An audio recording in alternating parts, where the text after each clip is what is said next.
Bab 1318. Mereka mengenakan sepatu bot perang gurun. Di belakang orang-orang ini, ada pasukan kadal dengan peralatan lengkap yang dipimpin oleh Olivier.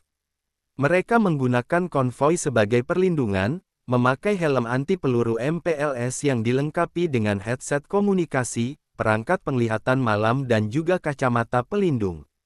Mereka mengenakan rompi anti-peluru, memakai sarung tangan taktis, juga membawa senapan serbu MK-18. Di celana tempur mereka, terselip pistol dan pisau serbaguna. Ada juga beberapa tim khusus yang dilengkapi dengan senapan runduk baret, peluncur roket individu dan RPG.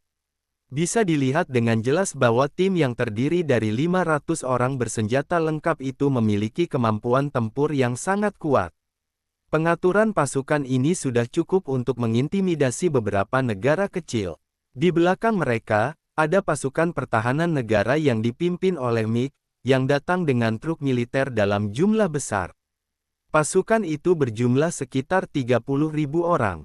Umumnya mereka dilengkapi dengan AK-47, tapi hanya itu saja. Jumlah mereka memang banyak, tapi perlengkapan yang mereka bawa cukup sederhana. Kemampuan bertarung mereka juga biasa-biasa saja. Namun, menghadapi pasukan penjaga dari organisasi Dewa Naga Api yang hanya beranggotakan 100 orang, mereka sudah mendapat keunggulan mutlak dalam hal kekuatan. Tobias yang mengamati dari atas bukit pun mengerutkan keningnya. Situasinya sangat serius. Tobias juga tidak bisa melihat secercah harapan pun bagi organisasi Dewa Naga Api untuk menang. Pada saat itu, Ethan turun dari mobil, berjalan perlahan ke depan sampai berada 10 meter dari garis perbatasan.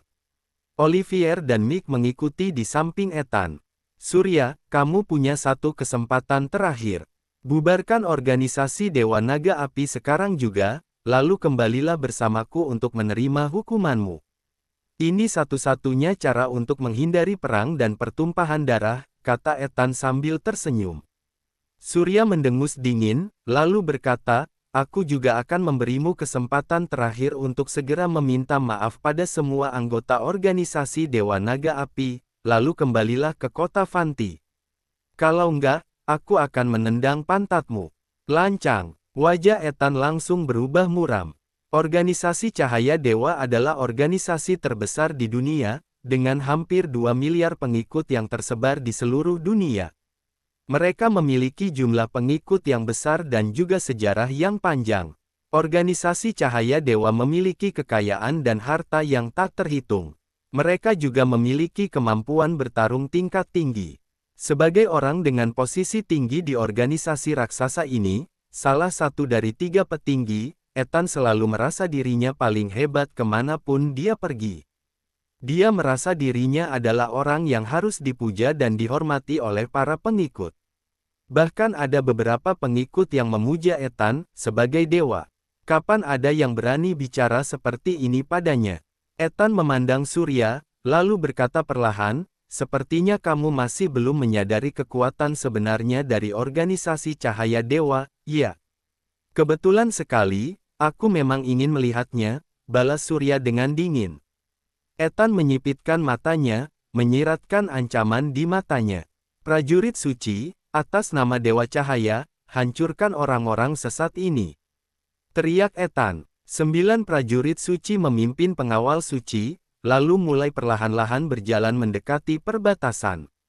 Cahaya biru mulai berkilauan di baju besi dan pedang salib mereka. Di belakang mereka, ada 100 pasukan kesatria. Perlengkapan mereka memang tidak sehebat prajurit suci. Namun, pedang salib di tangan mereka jelas merupakan sebuah artefak yang sudah diperkuat oleh sihir. Di belakang mereka, pasukan kadal dan pasukan pertahanan negara sudah bersiap. Mereka siap melintasi perbatasan kapan saja untuk menyerang kota Doset. Pada saat ini, Surya melambaikan tangannya. Karl memimpin bara, Wiga dan pasukan penjaga untuk melangkah maju dengan mantap.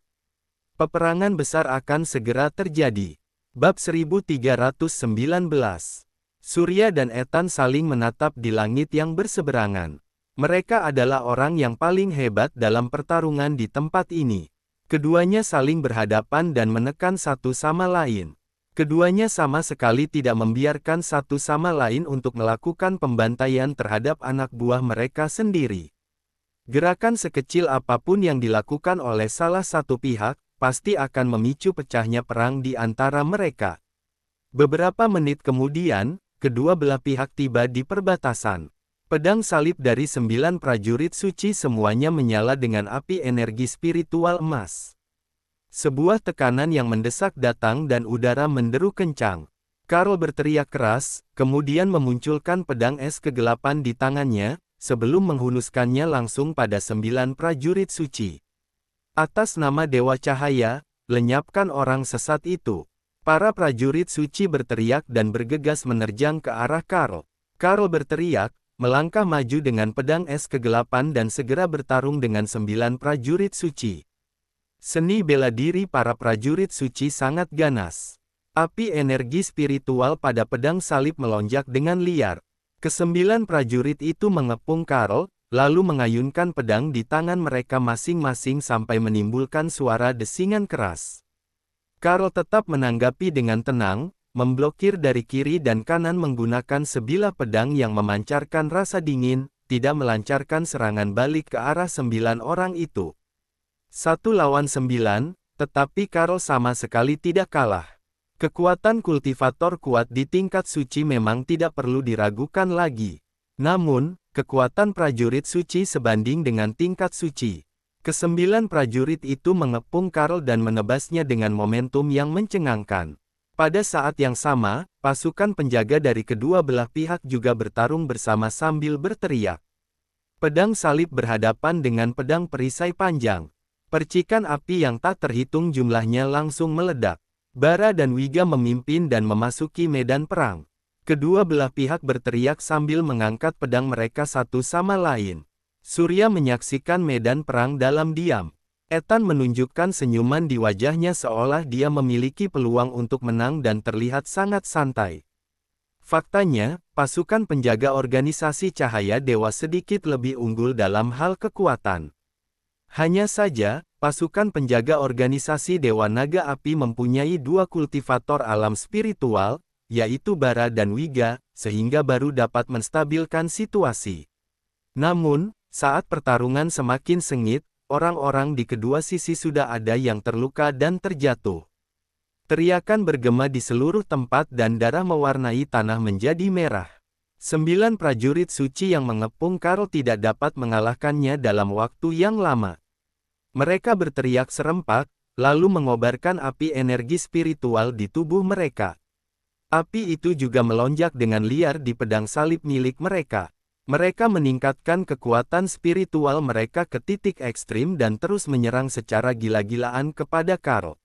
9 pedang salib itu melayang-layang di udara, membawa kekuatan yang menakutkan, menebas bagian tubuh Karl dengan bersilangan. Karl menerima tekanan yang besar. Dia pun berteriak keras, duduk di langit yang dingin. Saat Karl berteriak, sepasang sayap es muncul dari punggungnya. Kemudian lapisan kabut es besar langsung menyelimuti dirinya. Pedang es kegelapan terbakar dengan api energi spiritual es, mengeluarkan udara dingin yang bisa membekukan manusia sampai mati. Karl menebaskan pedang es kegelapan di tangannya ke 9 prajurit suci itu. Serangan dari 9 prajurit suci itu segera diatasi. Bagaimanapun juga, mereka bukanlah tingkat suci yang sebenarnya. Bara menyerang sebuah pasukan, menyelamatkan rekan satu timnya yang berada dalam bahaya dengan pedang panjang di tangannya, menikam anggota pasukan kesatria sampai mati, kemudian menyerang ke medan perang berikutnya. Wiga mengayunkan senjata perangnya, menyerang ke kiri dan kanan di antara pasukan kesatria organisasi Cahaya Dewa sambil berteriak dengan marah. Keadaan medan perang terus berada dalam suasana mencemaskan. Ethan berangsur-angsur menjadi suram. Ethan tidak menyangka bahwa organisasi rendahan ini bisa memiliki kekuatan bertarung seperti itu. Kemuliaan Dewa Cahaya nggak boleh dinodai. Teriak Ethan dengan dingin. 9 prajurit suci itu berteriak, lalu segera menerjang ke arah Karl, mempertaruhkan nyawa mereka. Karl menyerang seorang prajurit suci dengan pedangnya. Retakan pun segera muncul di baju besi ajaib prajurit suci. Udara dingin yang menusuk tulang menyerbu tubuh, membuat wajah prajurit suci itu langsung menjadi pucat. Namun, prajurit suci meraih pedang es kegelapan dengan berani dan menebas leher Karl dengan pedang salib di tangannya. 8 prajurit suci lainnya memanfaatkan kesempatan itu. Mereka mengobarkan api energi spiritual di pedang salib di tangan mereka, lalu menusukkannya ke titik vital Karl. Bab 1320. Karl berteriak dengan marah, kemudian melonjakkan aura energi es yang ganas dari pedang es kegelapan dan langsung membekukan prajurit suci di depannya sampai mati. Prajurit suci langsung jatuh ke tanah dan hancur berkeping-keping. Namun, pada saat yang sama, pedang salib ke-8 prajurit suci lainnya juga berhasil menusuk tubuh Karl. Baju besi es mengembun di tubuh Karl. Namun, para prajurit suci sudah setengah langkah dari tingkat suci. Pedang salib di tangan mereka juga memiliki atribut menembus baju besi. Terdapat retakan pada baju besi es milik Karl. Karl pun terluka karena terkena tusukan pedang salib. Kari berteriak, kemudian dengan tebasan pedang es kegelapan, dia memaksa 8 prajurit suci itu mundur. Karl mengalami pendarahan hebat. 8 prajurit suci itu terus mengelilingi Karl. Mereka pun kembali memulai pertarungan lagi. Pertempuran antara pasukan penjaga di kedua sisi menjadi semakin sengit dan korban terus berjatuhan.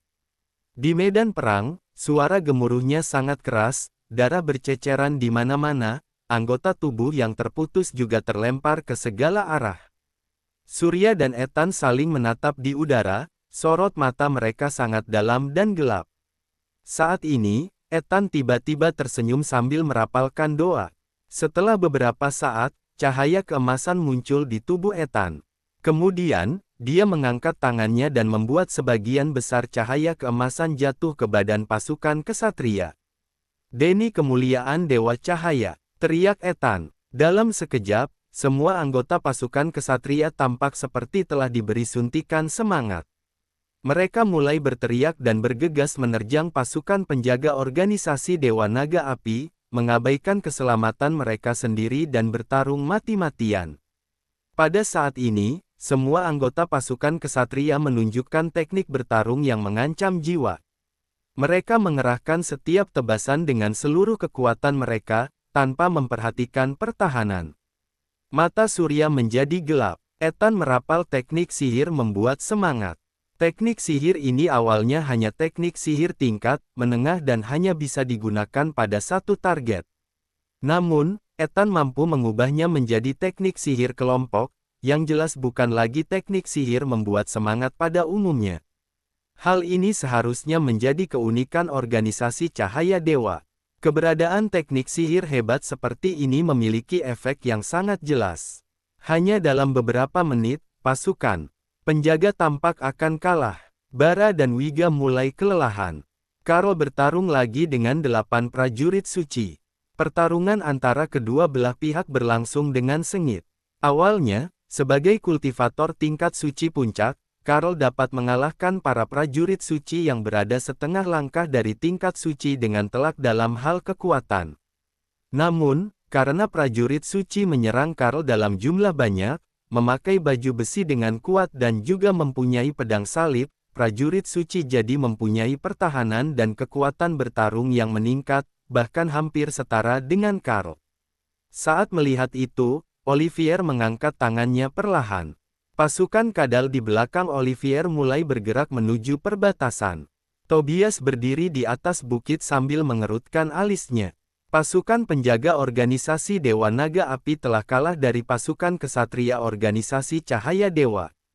Meskipun Karl berhasil membunuh seorang prajurit suci, dia juga sudah terluka parah. Sekarang Karl terjerat oleh 8 prajurit suci dan tidak memiliki kemampuan untuk membantu pasukan penjaga. Pasukan kadal sudah mulai mengambil tindakan. Selain itu, di belakang masih ada 30.000 pasukan pertahanan negara yang siap untuk beraksi. Surya dan Ethan saling menekan satu sama lain. Kekalahan organisasi Dewa Naga Api sudah mulai terlihat.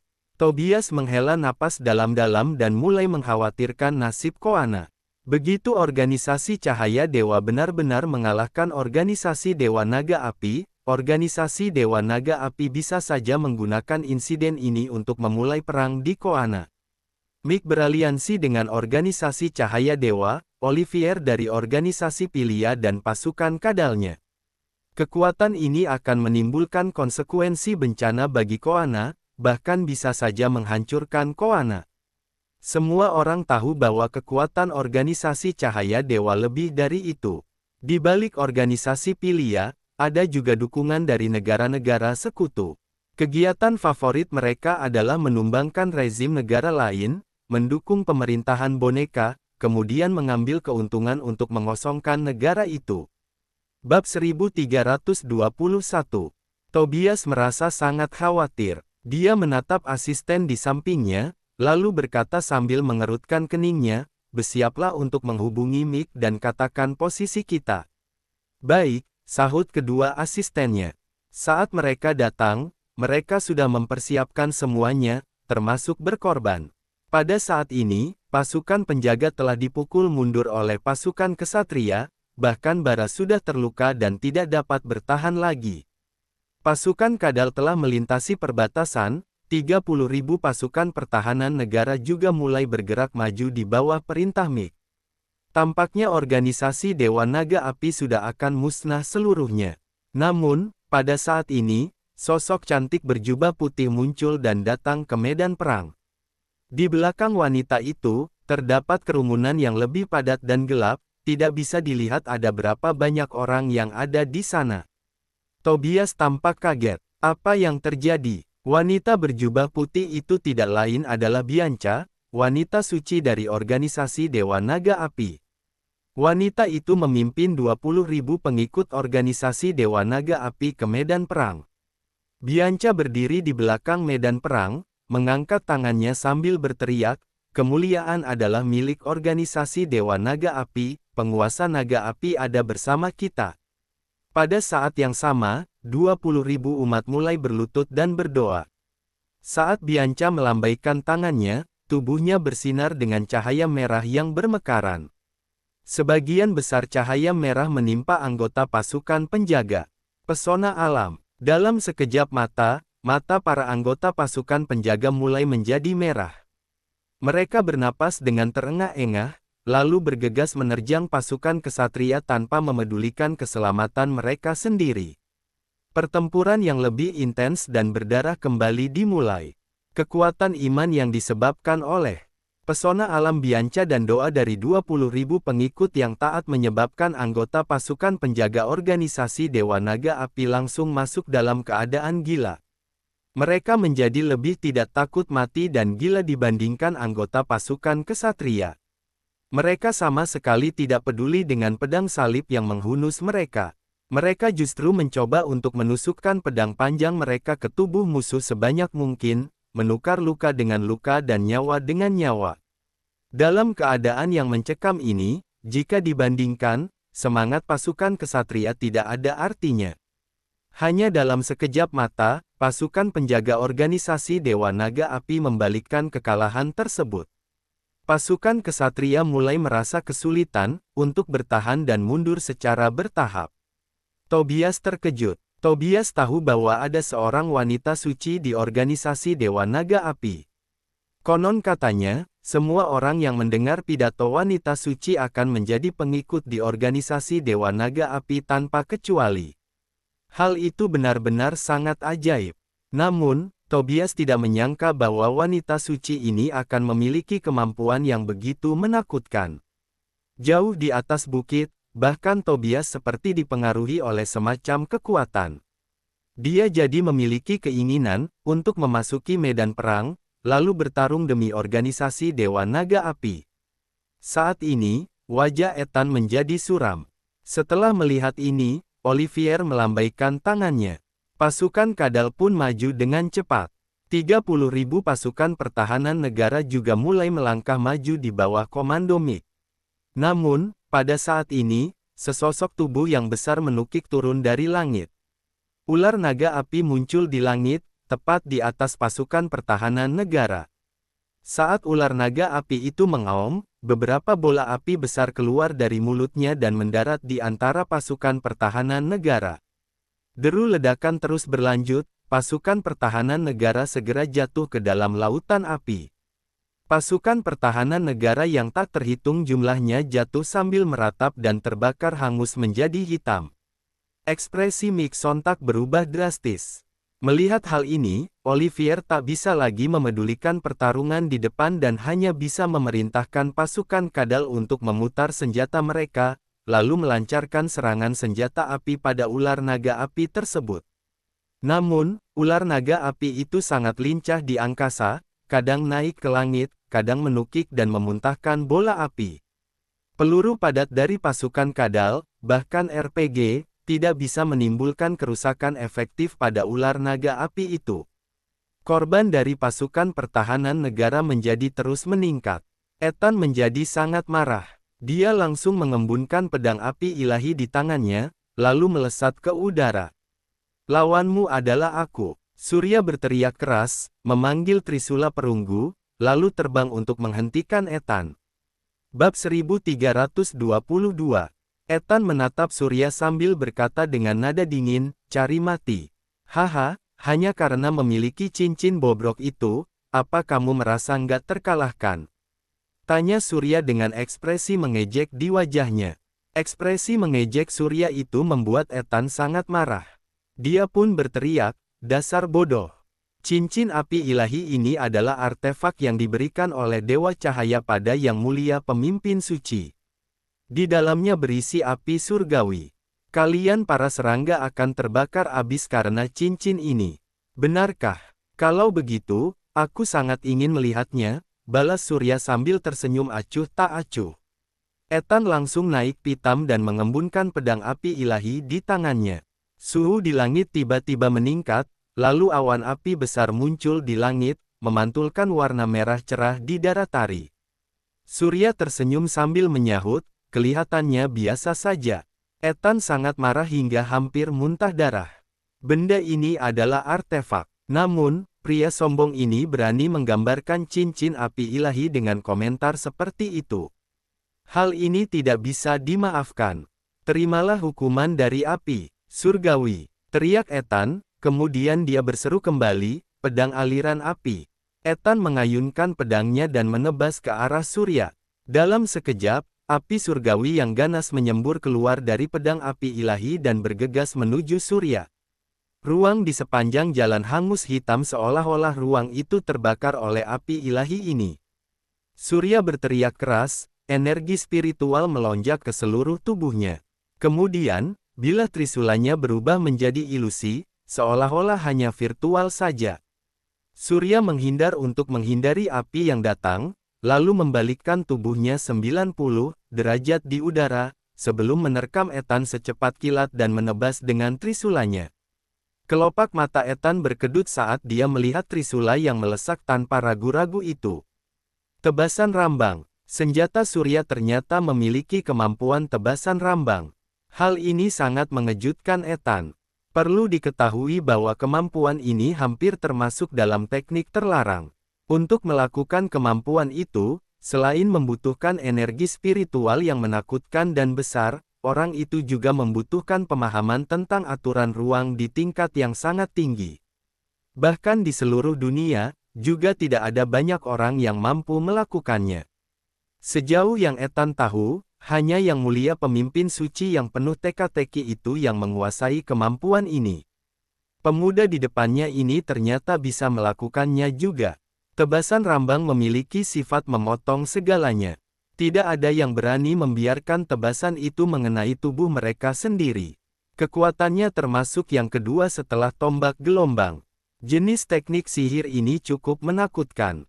Ethan berteriak dengan marah, lalu menebas Surya dengan pedang api ilahi.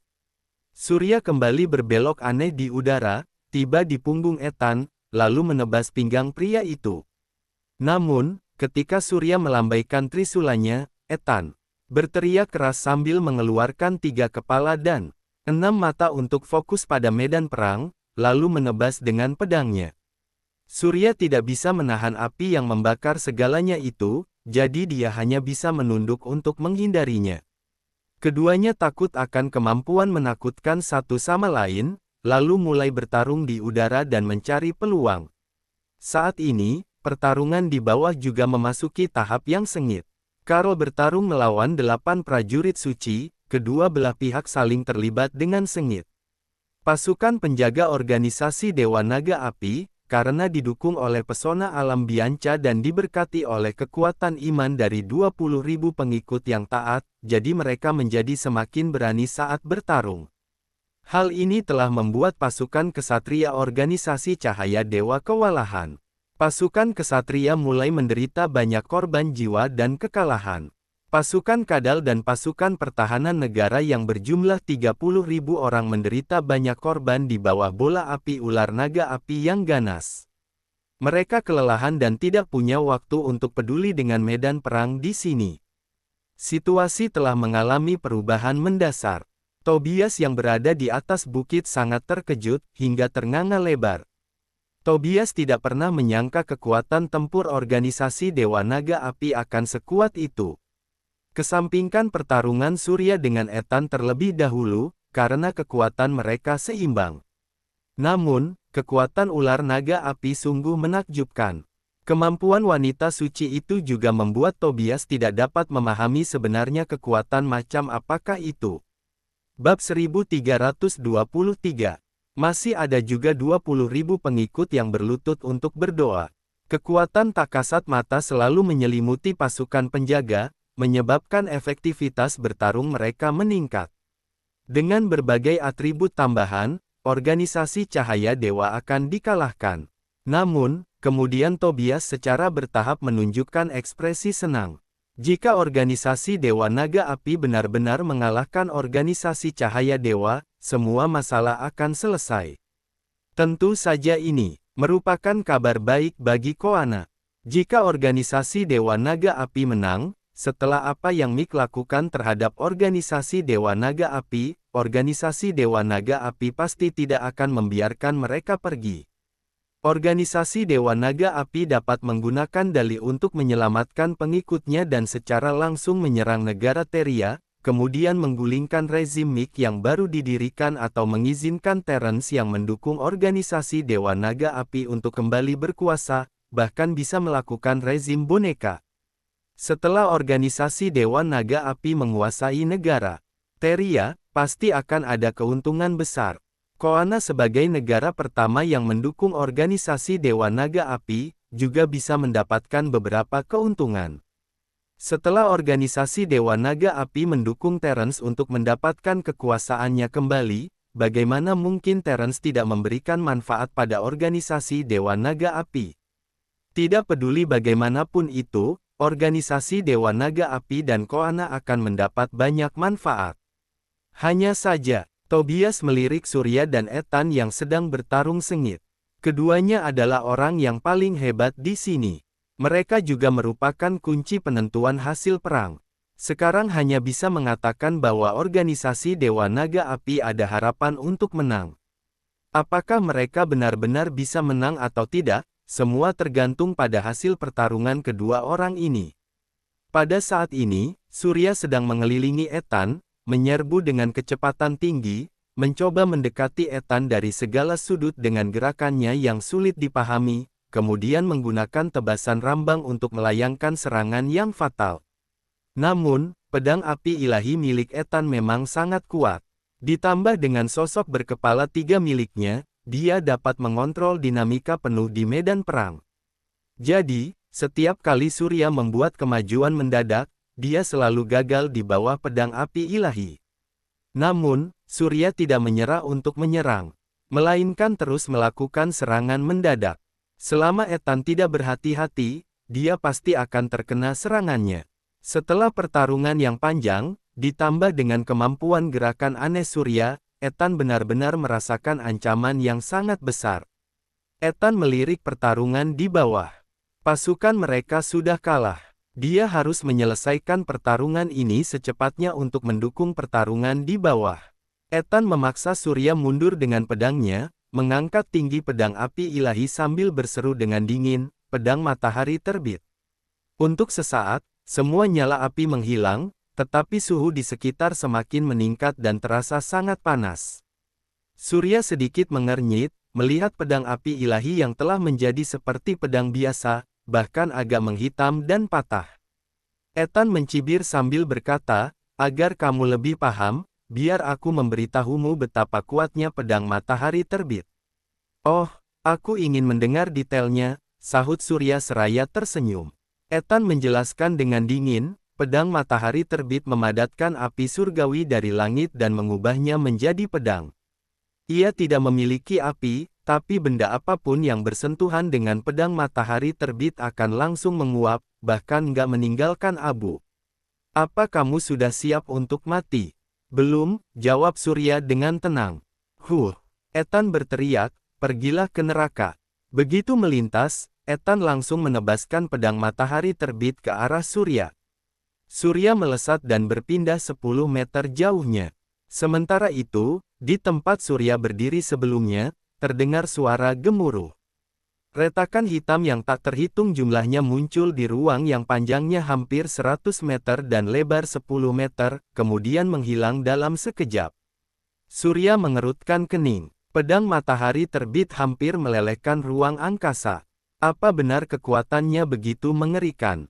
Tobias yang berada di atas bukit bahkan lebih tercengang. Organisasi Cahaya Dewa memang memiliki dasar yang kuat. Surya takutnya tidak dapat mengalahkan Ethan. Begitu Surya dikalahkan, kemenangan yang diraih oleh medan perang di bawah tidak akan berpengaruh. Bab 1324. Namun, saat berikutnya, Surya mendengus dingin sambil melesat ke arah Ethan, kemudian menebas pinggang pria itu dengan tebasan rambang. Ethan berteriak marah, mengayunkan pedang matahari terbit dan menebas langsung ke trisula Surya. Surya berbalik, memutar dan menebas trisulanya ke bahu Ethan. Ethan mengayunkan pedangnya secara horizontal, Surya pun terbang mundur. Ledakan terdengar, ruangan terbakar dan energi spiritual yang bergejolak melonjak kemana-mana, memicu tornado yang tak terhitung jumlahnya dan menderu ke langit. Ethan berkata dengan nada dingin, "Kamu pasti akan kalah. Lebih baik menyerah saja padaku." "Kurasa nggak begitu." Surya berteriak pelan, lalu mahkota energi spiritual mengembun di atas kepalanya. Mahkota ini bersinar terang, terdapat rune yang mengalir dan memancarkan tekanan spiritual yang menakutkan. "Alam Raja." Ethan menunjukkan ekspresi terkejut. Alam Raja jauh melampaui tingkat suci dan kekuatannya tidak dapat dijelaskan oleh alam biasa. Ciri khas kultivator kuat pada tingkat ini adalah ketika mereka menggunakan kekuatan alam raja, mahkota raja akan mengembun di atas kepala mereka. Di bawah mahkota raja, akan ada alam yang memiliki berbagai kemampuan, tetapi alam tersebut pasti jauh lebih kuat daripada alam di tingkat suci. Hal ini juga merupakan kekuatan alam raja, perwujudan dari kekuatan aturan yang diciptakan dan sangat menakutkan. Kali ini, Surya mencibir seraya bertanya, "Apa menurutmu aku masih akan kalah?" Wajah Ethan menjadi pucat, dia hanyalah tingkat suci super. Dari segi kekuatan, Surya lebih tinggi satu alam darinya. Perbedaan alam ini bisa dikatakan sebagai kesenjangan yang tidak dapat diatasi. Rasa sedih dan putus asa. Api hitam surgawi. Surya mengaktifkan dua kemampuan alam secara berurutan. Tekanan spiritual yang kuat menyelimuti Ethan, lalu awan hitam besar muncul di langit, membentuk pusaran dan mulai menyerap energi spiritual kedua orang tersebut. Ethan dikelilingi oleh keputusasaan dan energi spiritualnya mulai terkuras habis. Bahkan tingkat suci super benar-benar dihancurkan oleh kemampuan alam dari alam raja. Ethan mulai merasa kesepian, putus asa dan tertekan. Pedang matahari terbit di tangannya terjatuh. Bahkan Tobias dan orang lain yang berada jauh di perbukitan juga merasa kesepian, keputusasaan dan kesedihan di hati mereka. Mereka terlalu jauh dan hanya terpengaruh sedikit oleh kemampuan alam, jadi tidak menyebabkan banyak kerugian bagi mereka. Namun, hal ini membuat Tobias dan kedua asistennya merasakan emosi yang menyakitkan. Tobias terkesiap. Kemampuan ini benar-benar sangat menakutkan karena jelas sekali bisa mempengaruhi emosi orang. Perlu diketahui, Jika emosimu terpengaruh dalam pertarungan, akan berakibat sangat fatal.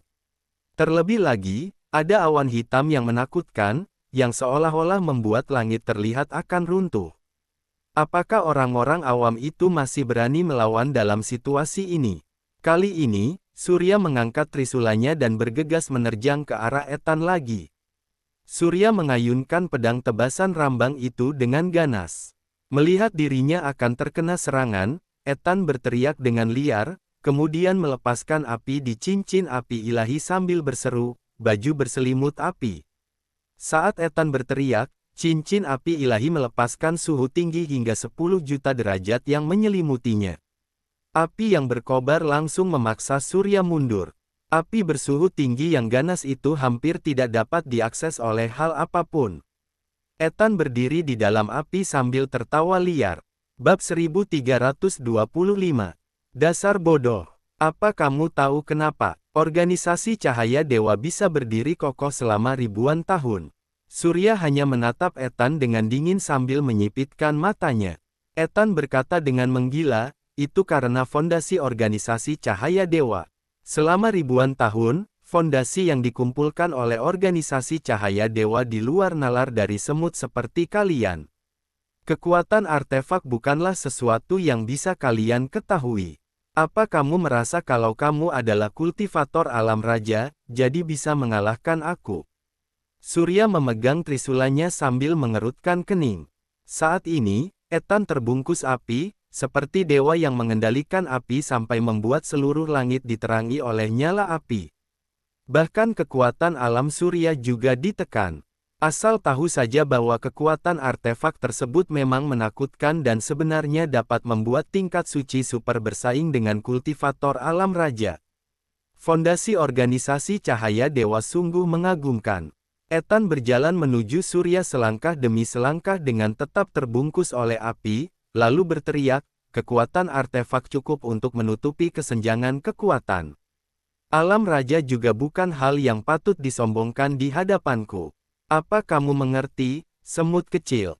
Saat berbicara, Ethan mengayunkan pedang matahari terbit dan menebaskannya ke arah Surya. Surya mengelak untuk menghindarinya. Ruang besar di sekitar langsung dipenuhi retakan halus dan tercium bau terbakar di mana-mana. Alam raja itu cuma lelucon. Di depan artefak, semuanya akan sia-sia. Ethan terus berteriak dan menebas dengan pedangnya satu persatu. Surya mengandalkan kecepatannya untuk menghindar dengan kecepatan tinggi. Situasi terlihat cukup berbahaya. Teriakan terus berlanjut. Nyala api muncul di seluruh langit, retakan ruang yang besar juga terus berkedip tanpa henti. Tobias melihat pertempuran di langit dan sangat terkejut hingga ternganga lebar. Tobias awalnya mengira bahwa kemampuan Surya sudah luar biasa. Namun, saat ini, tampaknya kekuatan Ethan masih lebih tinggi. Di bawah baju berselimut api dan pedang matahari terbit yang menakutkan, Surya tampaknya hanya mampu bertahan dan menghindar, tetapi tidak memiliki kemampuan untuk menyerang sama sekali. Mungkinkah dengan kekuatan Surya yang menakutkan, dia masih akan dikalahkan? Di atas langit, Ethan tampak seperti dewa api yang turun. Dia mengenakan baju api sambil memegang pedang matahari terbit. Dengan satu tebasan pedangnya, langit langsung terbakar dan dipenuhi dengan api. Dia benar-benar tak terkalahkan. Saat melihat pemandangan itu, pasukan kesatria organisasi Cahaya Dewa jadi memiliki kepercayaan diri yang besar. Mereka berteriak dan melancarkan serangan balik terhadap pasukan penjaga organisasi Dewa Naga Api. Kedua belah pihak kembali bertarung. Dengan sengit, Ethan menebas dengan pedangnya lagi, memaksa Surya mundur, lalu bertanya sambil tertawa liar, "Ini kekuatan alam raja. Sepertinya hanya biasa saja." Saat pedang matahari terbit diayunkan, retakan luar angkasa terus bermunculan. Di bawah baju berselimut api, seluruh langit tampak diselimuti api dan tercium bau terbakar yang menyengat di mana-mana. Baju besi bersuhu tinggi dari baju berselimut api mencegah Surya untuk mendekat dan membuat Surya seperti rugi total. "Hei bocah, terima saja kematianmu," ujar Ethan sambil terus tertawa terbahak-bahak. Dia mengayunkan pedang matahari terbit ke arah Surya berulang kali dengan brutal. Surya mengelak dan menyahut dengan nada dingin, kamu hanya meminjam kekuatan artefak. Aku nggak yakin kamu bisa bertahan lama. Surya dengan cepat menghindari pedang Ethan, lalu menjauhkan dirinya. Kamu takut, sahut Ethan seraya tertawa. Surya mendengus dingin, memegang trisula di depannya sambil berseru, 12 bagian gerakan dewa. Bagian 3, kuburan langit dan laut. Surya melepaskan sejumlah besar energi spiritual yang menakutkan dan mencakup radius 100 meter. Energi spiritual itu langsung berubah menjadi air laut berwarna biru gelap, menenggelamkan Surya dan Ethan pada saat bersamaan. Ethan terhenyak. Dia mulai jatuh ke dasar laut bersama Surya seolah-olah air laut ini tidak memiliki dasar sama sekali. Dia merasa terjatuh tanpa dasar. Meskipun kemampuan baju berselimut api masih ada, Ethan tidak bisa bernapas lagi. Saat dia terus jatuh, tekanan besar tiba-tiba datang padanya, membuatnya merasa seolah-olah akan terjepit. Ethan berteriak dengan ketakutan, apa ini?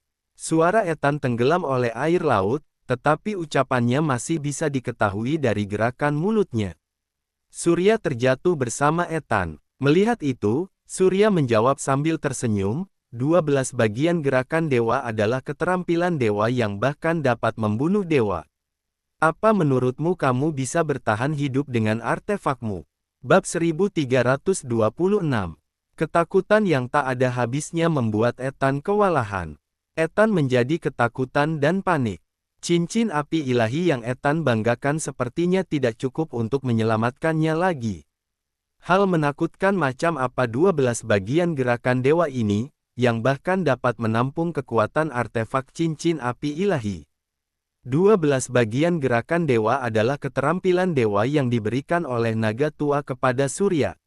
Menurut Surya, naga tua itu jauh lebih unggul dari semua dewa. Dewa cahaya dan penguasa kegelapan bahkan harus mundur di depan naga tua itu. Sementara itu, jika 12 bagian gerakan dewa ditampilkan semua, bahkan para dewa pun bisa dilenyapkan.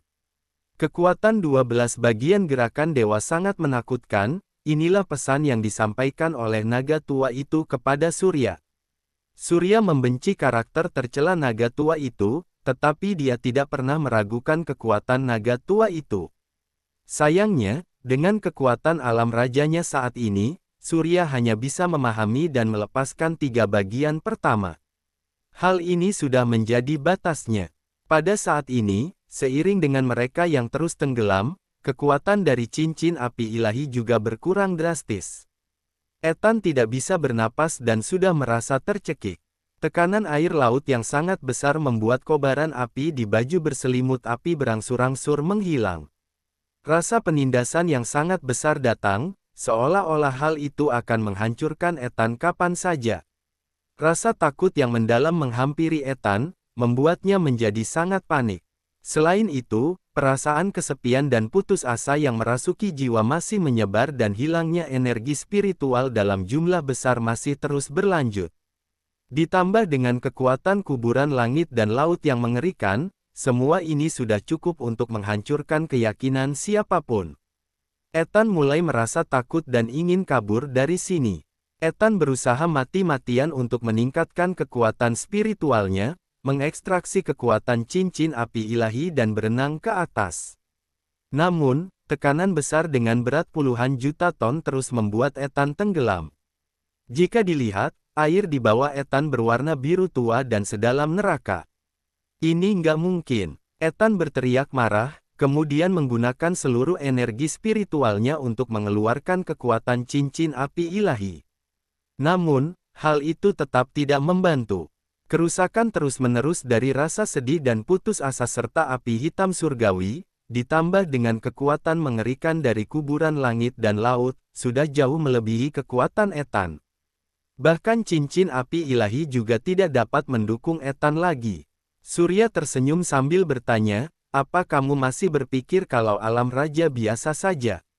Ethan tampak putus asa dan ketakutan. Keduanya terus tenggelam, Baju berselimut api akhirnya pecah di bawah tekanan yang luar biasa dan pedang matahari terbit segera menghilang. Tubuh Ethan meledak seketika, mewarnai sebagian besar air laut menjadi merah, kemudian darahnya mulai tenggelam dan menghilang ke dalam air laut. Hanya cincin api ilahi yang selamat dan jatuh ke laut. Surya mendengus dingin, lalu menarik kembali energi spiritualnya. Efek dari kuburan langit dan laut pun menghilang. Dia terbang, mengambil artefak cincin api ilahi, lalu melihatnya lebih dekat, sebelum melemparkannya langsung ke dalam ruang penyimpanan. Pada saat ini, Olivier dan Mick yang berada di bawah menunjukkan ekspresi ngeri yang tak terbatas di wajah mereka. Mereka tidak percaya Ethan mati seperti ini. Ethan adalah kultivator tingkat suci super. Dia juga memegang cincin api ilahi, artefak organisasi cahaya dewa, tapi bisa-bisanya dia dibunuh seperti ini. Ekspresi kedelapan prajurit suci juga berubah drastis. Karl memanfaatkan kesempatan itu untuk menyerang mereka dengan ganas. Salah satu prajurit suci dipotong menjadi dua oleh pedang es kegelapan dan jatuh menjadi dua balok es. 7 prajurit suci yang tersisa sudah tidak berniat untuk bertarung lagi dan mulai mundur. Kepercayaan diri pasukan kesatria organisasi cahaya dewa juga hancur saat mereka melihat Ethan dikalahkan dan dibunuh.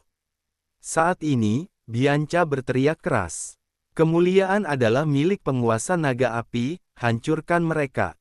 Sinar merah besar menimpa pasukan penjaga. Doa 20.000 pengikut yang taat di belakang tiba-tiba membumbung tinggi dan bergema di seluruh dataran. Para anggota pasukan penjaga seolah dirasuki oleh dewa perang, mereka menghunuskan pedang panjang mereka dan menebas anggota pasukan kesatria dengan liar. Untuk sementara waktu, para prajurit suci dan pasukan kesatria dikalahkan dan terus mundur. Pasukan kadal dan pasukan pertahanan negara yang berjumlah 30.000 orang juga dibombardir oleh bola api ular naga api dan menimbulkan banyak korban jiwa. Kekalahan para prajurit suci dan pasukan kesatria langsung memicu reaksi berantai. Bab 1327. Pasukan kadal dan pasukan pertahanan negara tanpa ragu-ragu mulai merampas kendaraan dan mulai melarikan diri dalam kekalahan. Melihat keadaan sudah berbalik, Olivier dan Mick tidak mau lagi repot-repot mengumpulkan pasukan. Mereka langsung masuk mobil, lalu melarikan diri. Ethan terbunuh dalam pertempuran, organisasi Dewa Naga Api sedang berada dalam keadaan bersemangat tinggi, ditambah dengan ahli yang menakutkan seperti Surya, mereka jadi kehilangan kepercayaan diri. Saat menyaksikan apa yang terjadi, Tobias terkejut bukan kepalang. Dia tidak bisa mempercayai penglihatannya sendiri. Kekuatan Ethan saja sudah sangat mencengangkan. Namun, kekuatan Surya ternyata lebih mengerikan lagi. Organisasi Dewa Naga Api mengalahkan organisasi Cahaya Dewa dengan telak dan meraih kemenangan besar. Setengah jam lalu, Tobias tidak pernah membayangkan jika hal ini akan terjadi. Semua orang mengetahui kekuatan organisasi Cahaya Dewa. Organisasi Cahaya Dewa hampir menjadi mitos yang tidak terkalahkan. Akan tetapi, Surya justru mengalahkan organisasi Cahaya Dewa dan bahkan membunuh Ethan, yang merupakan satu dari 3 serangkai penyelidik. Rekor seperti itu tentu sangat luar biasa. Hal itu cukup untuk menggemparkan seluruh dunia. Pada titik ini, Surya perlahan-lahan mendarat. Karl dan Bianca maju depan untuk menghampiri Surya, lalu memberi hormat padanya dengan sangat kagum. Kekuatan yang mulia pemimpin suci lagi-lagi mengejutkan mereka. Surya melirik mereka, lalu perlahan bertanya, "Lukanya nggak serius, kan?" Karl tersenyum tipis sambil menjawab, "Hanya luka ringan." Surya mengangguk, kemudian menatap Bara dan Wiga. Bara dan Wiga juga berlumuran darah, entah darah sendiri atau darah musuh. "Kami nggak apa-apa, kami masih bisa bertarung." Bara dan Wiga begitu bersemangat. Mereka masih terhanyut euforia kemenangan yang luar biasa. Kemudian, Surya melihat ke arah pasukan penjaga. Para prajurit ini juga berlumuran darah. Jumlah mereka hanya tersisa 2/3-nya saja. Namun, mereka tersenyum penuh kemenangan dengan semangat juang yang tinggi. Surya mengangguk sambil berkata, bawa Pak Terence pergi ke ibu kota negara Teria. Apa kita akan menyerang negara Teria? Tanya Karl. Surya berkata dengan suara yang rendah, bukan menyerang, tapi menyelamatkan pengikut kita yang dianiaya, membebaskan mereka, memulihkan kepercayaan kita di negara Teria, lalu membantu Pak Terence memadamkan pemberontakan. Baik, Yang Mulia Pemimpin Suci. Semua orang berteriak keras. Saat ini, emosi mereka mencapai puncaknya. Berangkat, Surya memberi perintah. Dia memimpin orang-orang melintasi perbatasan dan mulai bergerak menuju ibu kota negara Teria. Di belakang, di bawah arahan Bianca, Terence dibantu masuk ke dalam mobil dan mengikuti pasukan. Terence menatap tidak percaya pada medan perang, yang tragis, di mana terdapat banyak mayat dari organisasi Cahaya Dewa, pasukan Kadal dan pasukan pertahanan negara. Dilihat dari situasinya, organisasi Cahaya Dewa, Olivier, Mick dan yang lainnya benar-benar kalah telak. Mereka bahkan tidak punya waktu untuk merawat prajurit yang terluka ataupun mengangkut mayat. Terence tidak mengerti bagaimana organisasi Dewa Naga Api bisa melakukannya. Bukankah agak terlalu menakutkan untuk mengalahkan pasukan gabungan dari organisasi Cahaya Dewa, pasukan Kadal dan Mick, hanya dengan pasukan mereka sendiri? Tobias yang berdiri di atas bukit mulai melamun. Adegan di depannya terasa begitu tidak nyata meskipun dia melihatnya dengan matanya sendiri. Apakah kekuatan organisasi Dewa Naga Api sudah semengerikan ini? Terutama kekuatan pemimpin suci organisasi Dewa Naga Api. Mungkin, mereka sudah tidak ada bandingannya lagi di dunia ini, bukan? Pada titik ini, asisten Tobias yang berada di samping, berkata dengan gemetar, apa yang harus kita lakukan sekarang? Apa yang harus kita lakukan? Pertempuran besar yang baru saja terjadi membuat mereka ketakutan. Terutama pertarungan antara Surya dan Ethan, yang membuat mereka menyadari adanya dunia baru, dunia yang sama sekali berbeda. Pertarungan barusan melampaui batasan manusia biasa. Mereka bukan lagi manusia, melainkan dewa. Tobias terdiam untuk waktu yang lama dan tiba-tiba mengepalkan tinjunya erat-erat. Bab 1328. Ayo kita ikuti mereka. Ini akan menjadi momen yang mengubah sejarah. Teriak Tobias. Dia membawa anak buahnya naik mobil dengan tergesa-gesa untuk mengejar rombongan Surya. Di ibu kota, Olivier dan Mick memimpin sisa-sisa pasukan mereka untuk melarikan diri ke kota dengan ketakutan. Mereka buru-buru menyiapkan pertahanan. Mick menatap Olivier dan bertanya dengan panik, apa yang harus kita lakukan sekarang? Apa yang harus kita lakukan? Tanya Olivier dengan marah. Aku menyerah. Pikirkan saja sendiri. Semua ini bukan main-main. Ethan mati. Organisasi Cahaya Dewa dikalahkan. Prajurit suci dan pasukan kesatria menderita banyak korban jiwa. Mereka mundur di tengah jalan. Apa Olivier masih ingin tetap tinggal dan menunggu kematian? Setelah berkata seperti itu, Olivier memberi perintah dan memimpin pasukan Kadal yang tersisa untuk meninggalkan ibu kota, lalu melarikan diri ke barat dengan panik. Mick ditinggalkan sendirian di kota dengan tercengang. Mick tidak pernah menyangka mereka akan menderita kekalahan ini.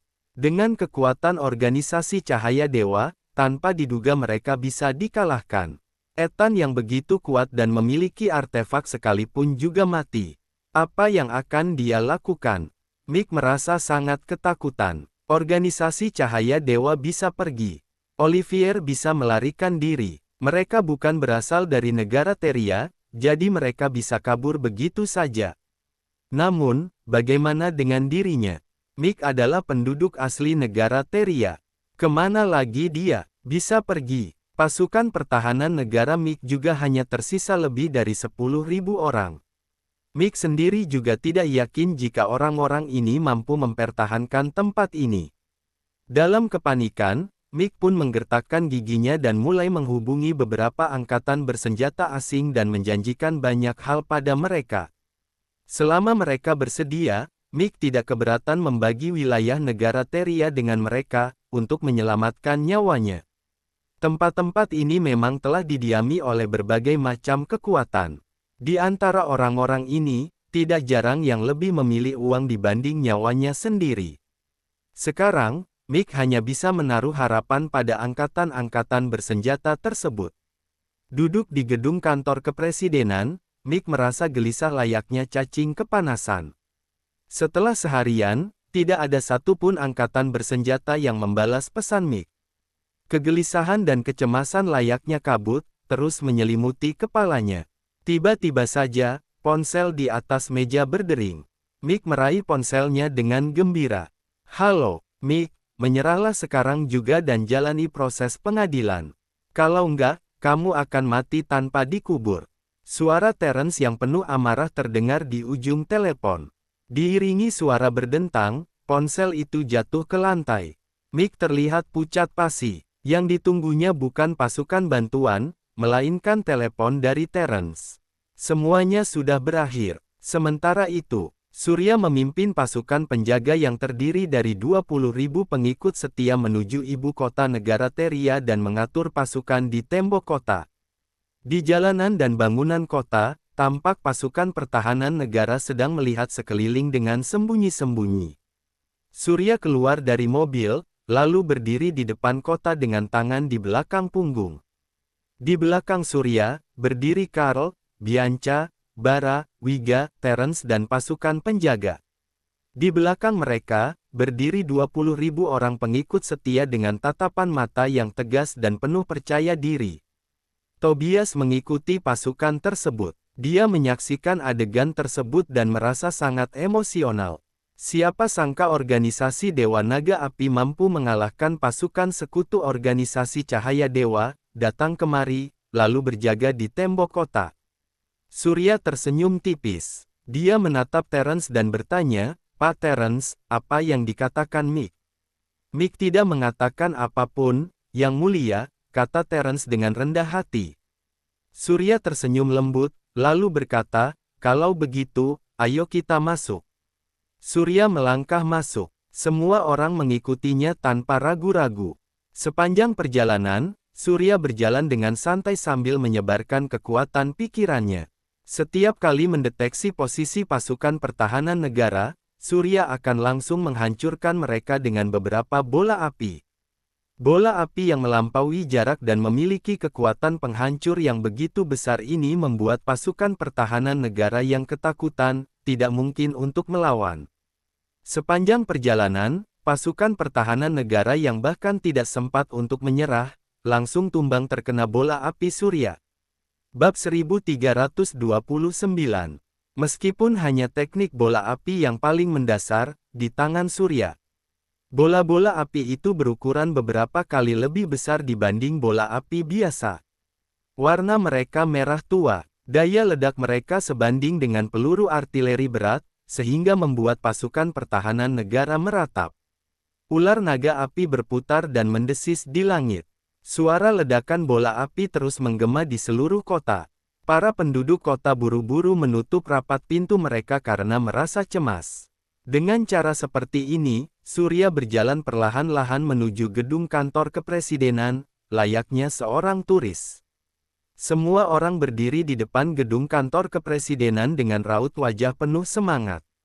Terence bahkan lebih emosional lagi. Terence tidak pernah menyangka, jika beberapa hari yang lalu dia masih menjadi seorang tahanan. Sekarang, dia kembali berdiri di sini, bersiap untuk menduduki kembali tempat ini. "Masuk dan lihatlah." Surya melangkah masuk. Pada saat itu, pintu gedung kantor kepresidenan terbuka. Sekelompok besar orang berhamburan keluar. Karl dan yang lainnya segera bersiap-siap. Surya menatap orang-orang itu dengan acuh tak acuh. Begitu orang-orang itu keluar, mereka langsung mengangkat senjata di atas kepala dan berlutut di tanah. "Kami menyerah," teriak petugas yang memimpin kelompok itu. Surya tersenyum tipis. Karl pun buru-buru berkata, "Sita senjata mereka." Anggota pasukan penjaga mengerumuni mereka, merampas senjata mereka dan mengambil alih kendali. "Mana Mick?" tanya Karl dengan suara lantang. "Mick sudah bunuh diri," kata petugas itu sambil gemetar ketakutan. Karl menatap Surya. Surya tersenyum sambil berkata, "Ayo kita masuk." Diiringi tatapan mereka, Surya berjalan memasuki gedung kantor kepresidenan. Semua orang mengikuti Surya satu persatu. Setelah melalui lorong dan ruangan, mereka akhirnya tiba di ruang kerja presiden. Di dalam ruangan yang luas itu, Mick tergeletak di lantai marmer dengan genangan darah yang melebar di bawahnya. Carl maju untuk memeriksa Mick. Kemudian, dia berbalik dan berkata, dia bunuh diri dengan menembak mulutnya. Singkirkan dia dan bersihkan tempat ini. Surya mengerutkan kening. Segera, beberapa anggota pasukan penjaga datang. Mereka mengangkat tubuh Mick, lalu membersihkan genangan darah di lantai. Pada saat ini, Surya mengalihkan pandangannya pada Terence. Dia menunjuk meja kerja presiden sambil tersenyum tipis dan berkata, "Pak Terence, ini tempat dudukmu. Silakan duduk." "Terima kasih." Terence tidak menolaknya. Dia mempersilakan semua orang untuk duduk. Kemudian, dia berjalan perlahan menuju meja kerja dan duduk di sana. Sambil membelai meja kerja, Terence diliputi kesedihan. Meskipun sudah kembali menjadi presiden, sulit bagi Terence untuk menyembunyikan kesedihan di hatinya atas kematian seluruh keluarganya. "Pak Terence, aku memahami kesedihanmu. Kehilangan orang terkasih memang sangat berat.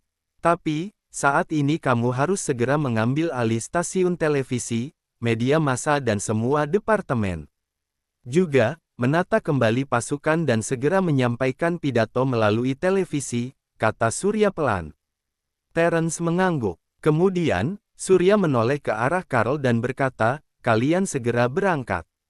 Bantu Pak Terence menguasai stasiun televisi, departemen kepolisian dan yang lainnya. Juga, tenangkan masyarakat, jaga ketertiban dan tunggu pidato Pak Terence di televisi." "Siap." Carl segera menindaklanjuti perintah Surya. Bara dan Wiga meninggalkan beberapa orang untuk melindungi Terence. Mereka membawa para pasukan penjaga tingkat suci dan 20.000 pengikut setia untuk mulai berangkat menuju tiap-tiap departemen. Semua departemen di gedung kantor kepresidenan juga menerima perintah. Para pemimpin dari masing-masing departemen mulai datang ke kantor untuk melapor. Melihat semua sudah diatur dengan baik, Surya berkata kepada Terence, "Pak Terence, kamu akan sangat sibuk akhir-akhir ini. Aku nggak akan mengganggumu lagi. Yang mulia, ada kamar tamu di sini. Bagaimana kalau Yang Mulia tinggal di sini untuk sementara waktu?" tanya Terence dengan tergesa-gesa. Surya tersenyum tipis sambil berkata, "Baiklah, aku akan menunggu sampai kamu menyelesaikan semuanya." Kalimat itu bagaikan obat penenang bagi Terence. Dia pun langsung bisa bernapas lega. Meskipun Mick dan komplotannya telah disingkirkan, seluruh negara Teria masih dalam kekacauan dan kecemasan. Terence tidak tahu ada perubahan dan bahaya apa lagi yang tersembunyi. Tanpa Surya, Terence benar-benar tidak bisa menjamin apakah dia bisa mengamankan posisinya ini atau tidak. "Yang Mulia, bukankah sekarang waktunya bagi Yang Mulia untuk mempersiapkan pidato Yang Mulia?" tanya Bianca dari samping. Bab 1330. "Aku, pidato apanya?" tanya Surya. "Yang Mulia, kita punya banyak pengikut di negara Teria. Kudeta ini menyebabkan para pengikut kita dibunuh secara brutal. Banyak pengikut setia kita yang sudah tewas. Aku pikir Yang Mulia harus maju untuk mengutuk kejahatan organisasi Cahaya Dewa dan Mick, juga menenangkan para pengikut kita," kata Bianca. Surya berpikir sebentar, kemudian mengangguk pelan. Terence menimpali, "Yang Mulia, aku sudah memutuskan untuk mengumumkan organisasi Dewa Naga Api sebagai kepercayaan negara Teria. Semua orang akan percaya pada organisasi Dewa Naga Api. Ketika saatnya tiba nanti, berita ini bisa diumumkan secara bersama-sama." "Oh." Surya berpikir sejenak, kemudian berkata, "Oke. Kalau begitu, kami akan tunggu sampai Pak Terence menyelesaikan semuanya. Mengenai apakah aku akan turun tangan atau enggak, aku akan mempertimbangkannya lagi." "Kamu nggak mau turun tangan sendiri?" Terence agak terkejut. Surya tersenyum sambil berkata, "Aku rasa wanita suci yang jauh lebih pas untuk turun tangan dibandingkan aku." Terence menatap Bianca sambil berpikir. Bianca mengenakan pakaian putih. Bahkan, wajahnya juga memancarkan cahaya suci.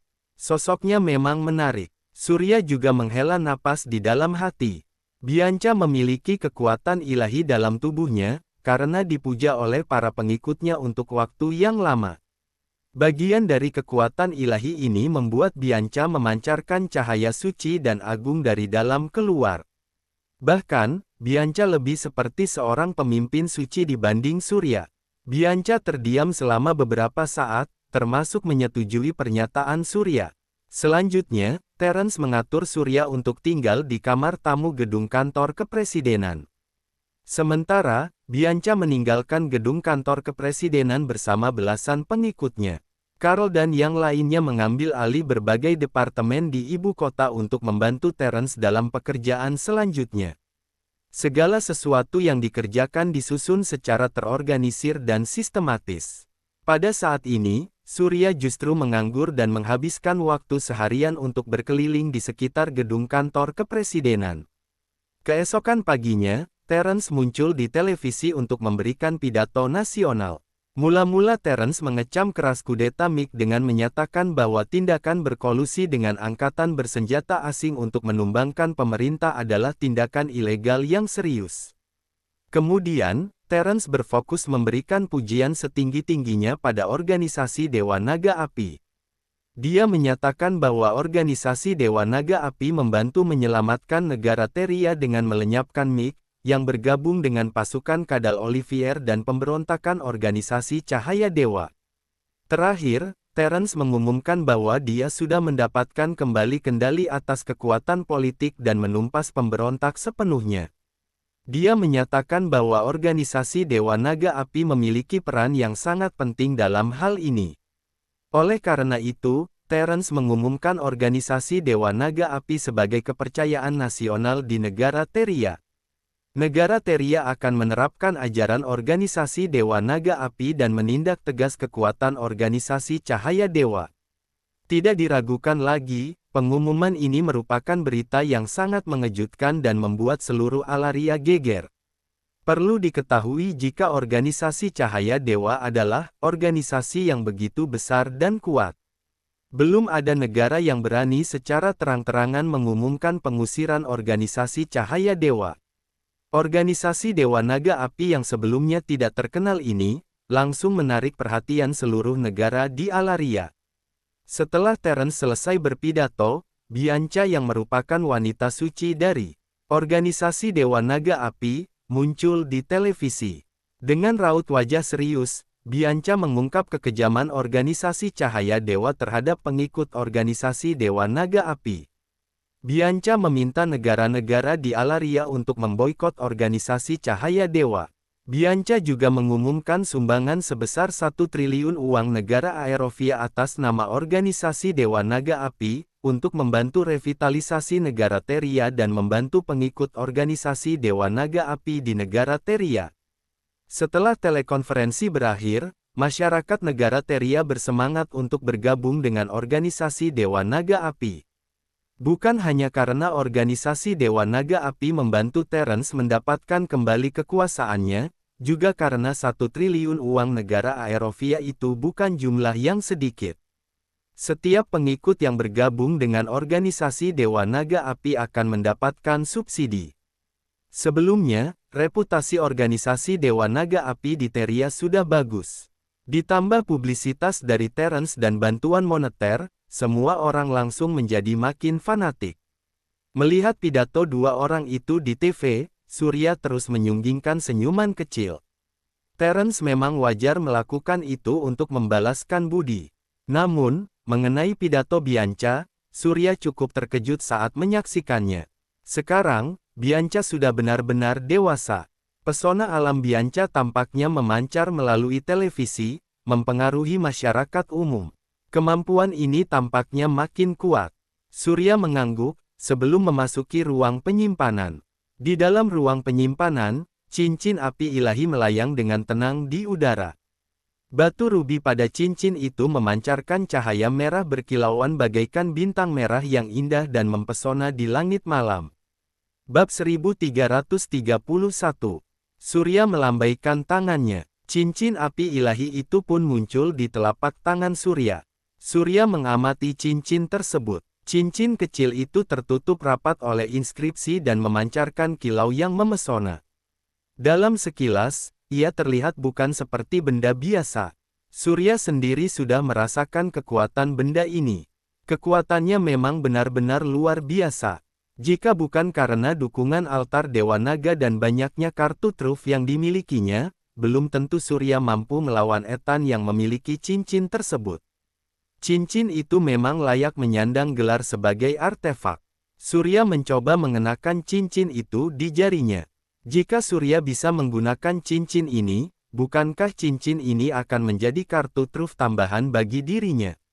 Namun, beberapa saat kemudian, Surya merasa kecewa. Jelas jika cincin ini dirancang khusus untuk orang-orang organisasi Cahaya Dewa. Surya sama sekali tidak dapat mengaktifkan kekuatan cincin ini. Namun, tidak masalah. Benda ini adalah persembahan tertinggi dan persembahan super. Jika dikorbankan tetap bisa mendapat manfaat yang sama baiknya. Setelah kembali mencoba, tetapi tidak membuahkan hasil, Surya pun langsung melemparkan cincin itu ke altar. Gelombang aura purba menyapu Surya. Cincin apel ilahi berubah menjadi berkah dewa. 1500 gram. Surya menatap rahmat naga dalam jam pasir emas dan terkesiap. Benda ini memiliki begitu banyak rahmat naga. Pada saat yang bersamaan, gelombang aura tidak terbatas lainnya, yang kental dengan nuansa puluhan ribu tahun, datang mendekat dan menyebabkan ruang penyimpanan menjadi berguncang. Naga tua datang. Surya terkejut. Belum pernah terjadi sebelumnya, kesadaran naga tua langsung mendatangi Surya. Benar saja, suara yang syarat dengan perubahan waktu itu terdengar di ruang penyimpanan. Pengikutku yang diberkahi, kamu benar-benar membuatku terkejut. Kamu bisa menemukan persembahan seperti ini. Aku menghargai kemampuanmu. Terima kasih. Apa imbalannya bagiku? Surya tahu jika naga tua ini tidak membutuhkan keyakinan atau rasa hormat. Yang dia butuhkan hanyalah persembahan. Naga tua tidak akan menghukummu karena sikapmu. Itu sebabnya, Surya langsung ke intinya. Suara tawa menggelegar di ruang penyimpanan. Kamu sudah melakukan pekerjaan dengan baik. Aku akan memberimu gelar pionir dunia. Kamu juga akan mendapatkan perlindunganku. Seberkas cahaya muncul dan memasuki tubuh Surya. Namun, Surya tidak merasakan apa-apa. Itu saja, teriak Surya kaget. Kelak, kamu akan menyadari keajaiban gelar ini. Hargailah gelar ini. Surya sangat marah. Hadiah omong kosong macam apa ini? Memberikan janji yang muluk-muluk, tetapi pada akhirnya tidak menepatinya. Berhenti di situ. Apa maksudnya ini? Apa kamu mempermainkanku? Kamu nggak puas? Tentu saja aku nggak puas.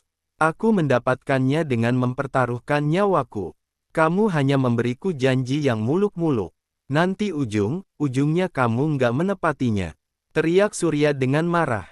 Ruang penyimpanan menjadi hening. Surya merasa agak takut. Dia memperhatikan sekeliling dengan waspada, meskipun tidak bisa melihat apa-apa.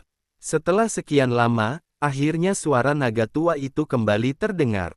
Mengingat jasa-jasamu, aku bisa mengabulkan satu permintaanmu. Katakan saja apa yang kamu inginkan. Surya sangat gembira begitu mendengarnya. Begitu baru benar. Akan tetapi, Surya langsung dilanda kebingungan. Dia mau meminta apa? Ya. Kesempatan seperti ini jarang datang. Bahkan, bisa dibilang sekali seumur hidup.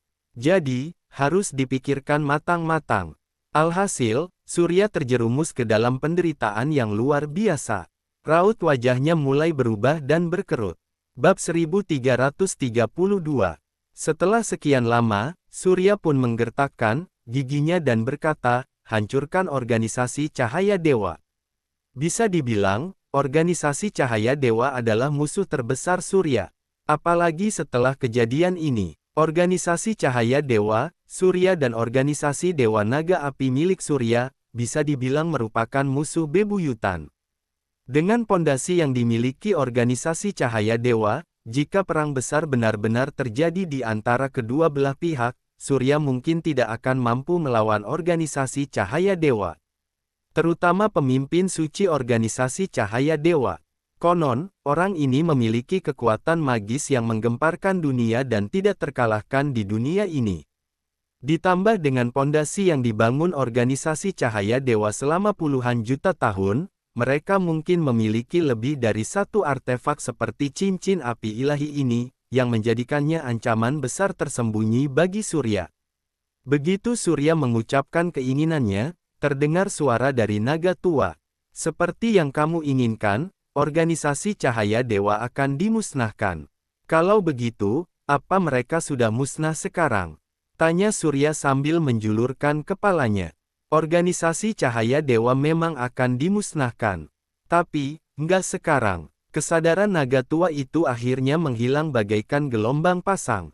Surya tertegun. Setelah beberapa saat, amarah Surya tiba-tiba meledak. Dia mengumpat dengan kasar. Brengsek, apa maksudmu? Kamu mempermainkanku? Ya. Surya mengutuk naga tua itu selama lebih dari setengah jam sampai mulutnya berbusa. Brengsek, jika organisasi cahaya dewa dimusnahkan 10.000 tahun kemudian, apakah hal itu akan dianggap sebagai pemenuhan dari keinginannya? Jika hal tersebut memang dianggap sebagai pemenuhan dari keinginannya, bukankah itu sama saja dengan memberikan janji yang muluk-muluk, tetapi pada akhirnya tidak ditepati? Surya kelelahan karena mengumpat dan terduduk di lantai. Surya merasa dipermainkan oleh bajingan tua itu. Andai saja Surya mengetahui akan jadi seperti ini, sebaiknya dia meminta sesuatu yang nyata tadi. Sayangnya, tidak ada obat penyesalan di dunia ini. Setelah beberapa saat, Surya menenangkan emosinya. Dia kembali memandang rendah sifat tercela dari naga tua itu, lalu mengalihkan pandangannya pada layar cahaya. Layar cahaya penuh dengan berbagai hal yang memesona. Segera saja, Surya tertarik pada sebuah opsi. Segel baja keyakinan. Setelah membaca pengantarnya, Surya tenggelam dalam perenungan yang mendalam. Segel baja keyakinan adalah kemampuan yang dapat menanamkan suatu keyakinan atau pemikiran ke dalam kesadaran seseorang, sehingga orang tersebut mempercayainya secara mendalam. Kemampuan ini merupakan kemampuan yang luar biasa bagi suatu organisasi. Kemampuan ini memungkinkan para pengikut memiliki keyakinan yang paling setia. Berdasarkan tingkat penguasaannya, kemampuan ini dapat ditanamkan dalam skala besar, sehingga menjadi kemampuan kelompok. Apalagi, ada banyak cara untuk menggunakan kemampuan ini. Jika dipikir secara masak-masak, kegunaannya tidak akan ada habisnya. Setelah memikirkannya sebentar, Surya memutuskan untuk memilih kemampuan ini. Surya memilih untuk menukar rahmat naga dengan kemampuan tersebut. Jam pasir emas langsung terbalik. Rahmat naga langsung habis dalani sekejap. Sebuah titik cahaya melayang keluar dan memasuki kesadaran Surya. Surya merasa sangat sedih. Akan tetapi, kemampuan ini sangat berguna bagi Surya dan efeknya juga sangat kuat. Itu sebabnya, Surya tidak merasa menyesal. Dengan semua yang terjadi semalam, Surya menggelengkan kepalanya, lalu meninggalkan ruang penyimpanan. Sebelum pergi, Surya tidak bisa menahan diri untuk kembali mengumpat naga tua itu. Di kota Vanti, di dalam kuil markas organisasi Cahaya Dewa. Kuil itu sangat tinggi. Jarak dari permukaan tanah sampai ke kubah ovalnya mungkin setinggi 100 meter. Di dalam aula seluas hampir 1000 meter persegi itu, terdapat 12 patung malaikat agung dengan tinggi belasan meter, yang masing-masing terlihat seperti aslinya. Pada saat ini, 3 sosok tengah berdiri di depan kolam suci di dalam kuil. Di dalam kuil yang tinggi dan luas tersebut, ketiga sosok itu tampak begitu kecil. Ketiga sosok itu adalah seorang pria tua yang mengenakan jubah kain abu-abu dan 2 pria parubaya. 2 lelaki parubaya itu mengenakan jubah putih dengan dilapisi jubah merah tua di bagian luarnya. Jubah-jubah tersebut disulam dengan api suci dan pedang salib, yang dibuat dengan sangat indah, yang sangat kontras dengan pakaian sederhana dari lelaki tua itu. Bersambung ke bab 1332.